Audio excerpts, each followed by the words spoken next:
A very good morning to all. I hope you all are doing good. So my name is Riya Pandey and I'm your business studies educator. And we have already discussed about the 14 principles of management. Today we'll discuss about the meaning of scientific management. Scientific management मतलब होता है science का implication, मतलब science का use करके ये determine करना। इसमें ये बताया गया मीनिंग ऑफ साइंटिफिक मैनेजमेंट में साइंस का यूज करना है आपको मैनेजमेंट में, और साइंस का ऐसे यूज करना है, साइंस के टूल्स और टेक्निक्स का ऐसे यूज करना है ताकि ज्यादा से ज्यादा एफिशिएंट तरीके से वर्क हो सके और ज्यादा से ज्यादा आउटपुट जनरेट हो सके। ठीक है, दैट इज साइंटिफिक मैनेजमेंट। मतलब हम प्रोडक्टिविटी में कैसे साइंस का यूज़ कर सके हम मैनेजमेंट में, और प्रोडक्टिविटी कैसे इन्हांस कर सकते हैं, कैसे स्टैंडर्ड्स वर्क स्टैंडर्ड्स को बढ़ा सकते हैं।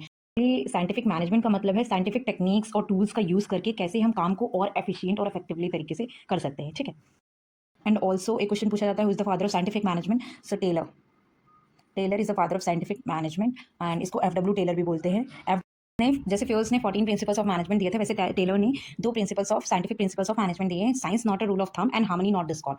So science not a rule of thumb, इसका मतलब क्या है कि जैसे फॉर एग्जांपल आप किसी भी बिजनेस में, किसी भी ऑर्गेनाइजेशन में जो काम करना है वो आप इंट्यूशन के बेसिस पे नहीं ले सकते, या फिर अपने पास्ट एक्सपीरियंस के बेसिस। लाइक फॉर एग्जांपल मैं किसी कंपनी में एज अ मैनेजर वर्क कर रही हूँ, ठीक है, एंड मैं 3-4 साल से वर्क कर रही हूँ, तो मेरे पास 3-4 साल का एक्सपीरियंस है। बट मैं आगे जो 5th ईयर में मैं जो जॉब करूंगी, तो मैं अपने 3-4 साल के एक्सपीरियंस के बेसिस पे इंट्यूशन के बेसिस पे नहीं कि पास्ट में ऐसा हुआ था तो हमें इस टाइम पे ऐसा डिसीजन लेना चाहिए, ऐसे मुझे काम नहीं करना है।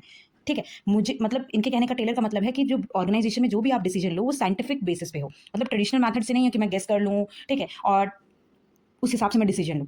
ठीक है, रूल ऑफ थंब नहीं होना चाहिए कि जो मैनेजर का पहले से ही जो पहले के एक्सपीरियंस है उसका यूज़ करके आप उस बेसिस पे डिसीजन लो, या अपने इंट्यूशन के बेसिस पे डिसीजन लो। नहीं लेना है आपको अपने एक्सपीरियंस के बेसिस पे, अपने इंट्यूशन के बेसिस पे, और पहले जो हो चुका है उसके बेसिस पे आपको डिसीजन नहीं लेना है। आपको प्रैक्टिकल होकर सोचना है, आपको साइंटिफिक मैनेजमेंट के बेसिस पे, आपको साइंटिफिक इंक्वायरी के बेसिस पे डिसीजन लेना है जो साइंस जैसे प्रूव कर सके। He says that there must be thinking before doing, मतलब अगर मैं कोई काम कर रही हूँ तो मुझे सोचना पड़ेगा उससे पहले। ठीक है, ऐसे नहीं कि मैं कर दे रही हूँ, which is not in case of rule of thumb. Rule of thumb के केस में ऐसा नहीं हो सकता। ठीक है, साइंस के केस में ऐसा होता है कि हम प्रैक्टिकल चीज़ों के बाद। Rule of thumb means dictatorship of manager, where scientific decision are based on the cause. और हमें क्या करना है ऑर्गेनाइजेशन में, कैसे डिसीजन लेना है, कॉज एंड इफेक्ट रिलेशनशिप में के बेसिस पे लेना है। ठीक है, डिसीजन। ठीक है, हमें सोचना है अगर हम इतना आउटपुट, अगर हम इतना इनपुट खरीदेंगे, इनपुट लगाएंगे बिजनेस ऑर्गेनाइजेशन में, तो हमें इतना आउटपुट जनरेट होगा, तो हमें साइंटिफिकली सोचना है। ऐसे ही नहीं अपने मन से ले लेना कि मुझे इतना प्रोडक्शन करना है और इतना। जैसे फॉर एग्जांपल इनके कहने का मतलब ये है कि जैसे कोई एक ऑफिस में, ऑर्गेनाइजेशन में कुछ लोग काम कर रहे हैं, एम्प्लॉयज़, तो सारे बंदे अपने अपने तरीके से काम करें। इससे अच्छा ये है कि आप एक स्टडी कंडक्ट करवा लो, जिससे आपको ये पता चले कि कौन सा अच्छा मेथड है काम करने का, और सब लोग उसी मेथड से काम करें। ठीक है, so that would be better ना। यहाँ पे एग्जाम्पल में लिखा है कि जो स्टैंडर्ड टाइम होता है किसी भी पर्टिकुलर जॉब को परफॉर्म करने का, वो मैनेजर, मतलब आपको ये काम इतने टाइम तक करना है, वो मैनेजर कैसे अलॉट करते हैं? वो अपने पास एक्सपीरियंस के बेसिस पे करते हैं कि जितना मैं उस टाइम, अब जिसके पास 2-3 साल का एक्सपीरियंस है उसने पास का देख के और उसी बेसिस पे उतना ही टाइम दिया उस वर्कर को काम करने के लिए। बट ऐसा नहीं होता है। टेलर कहते हैं कि अगर आपको किसी बंदे को कोई काम अलॉट करना है तो कितने टाइम तक वो काम कंप्लीट होना चाहिए, ये हम किससे टाइम स्टडी कर सकते हैं, उसके बेसिस पे हम किसी बंदे को इतना टाइम दें कि हाँ वो इतने टाइम में अपना काम पूरा कर सके। ठीक है, हम ऐसे ही नहीं कह सकते कि हाँ पास में इसने इतना टाइम लगाया था काम करने पे, तो हम उतना टाइम अब नेक्स्ट वर्कर को भी देंगे।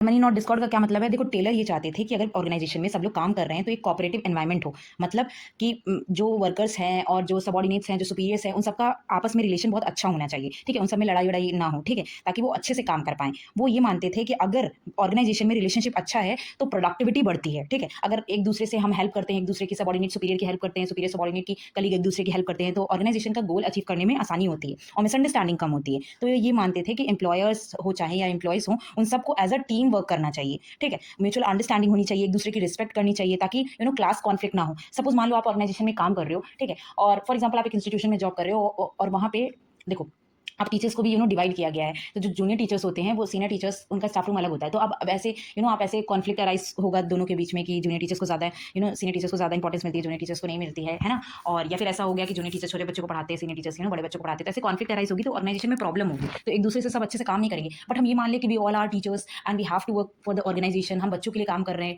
इट डजंट मैटर कि कोई छोटे क्लास को पढ़ा रहा है या कोई बड़े क्लास को पढ़ा रहा है, हम ऑर्गेनाइजेशन में ही तो काम करें और हम सबका काम है बच्चों को पढ़ाना, अब चाहे छोटे हो चाहे बड़े हो, डजंट मैटर।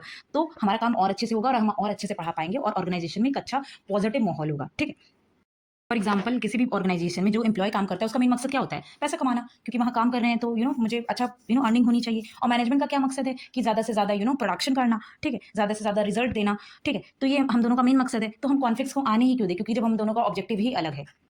में एक टेक्निक अपनाई जाती है। जब वर्कर्स काम करते हैं तो वर्कर्स क्या करते हैं, मैनेजर्स जो होते हैं वो अपने वर्कर्स को as a family member treat करते हैं, ठीक है, उनको बहुत अच्छे से ट्रीट करते हैं, इनको अपने बराबर रखते हैं, है ना। तो वर्कर्स भी क्या करते हैं, जब भी उन्हें कोई प्रॉब्लम होती है या फिर कोई डिससेटिस्फाइड होते हैं मैनेजर के किसी डिसीजन से, तो वो स्ट्राइक और लॉकआउट्स वगैरह नहीं करते हैं। वो क्या करते हैं, मतलब स्ट्राइक तो ऑफकोर्स एम्प्लॉयज करते हैं, ठीक है, तो स्ट्राइक वगैरह नहीं करते हैं। वो क्या करते हैं, वो अपने ब्लैक रिबन टाई कर लेते हैं, जिससे उनके मैनेजर्स को पता चल जाता है कि उनके वर्कर उनसे कुछ डिससेटिस्फाइड हैं, उनके किसी डिसीजन से डिससेटिस्फाइड है, और वो ट्राई करते हैं, मैनेजर्स ट्राई करते हैं वर्कर्स की प्रॉब्लम को सॉल्व करने के लिए, ठीक है। और apart from that also managers जो होते हैं, समटाइम्स ऐसा होता है कि वर्कर के साथ वो खुद एंगेज होकर काम करते हैं, ताकि उनको ऐसा फील हो कि हम सब एक साथ में हैं, हम एक फैमिली मेंबर की तरह हैं और हमें यूनिटी है, ठीक है। That is all about the harmony not discordment. And ये आपका कंप्लीट हो गया। So thank you for watching this video. Stay tuned for the next video. Kindly like and subscribe my channel so that you can watch it again.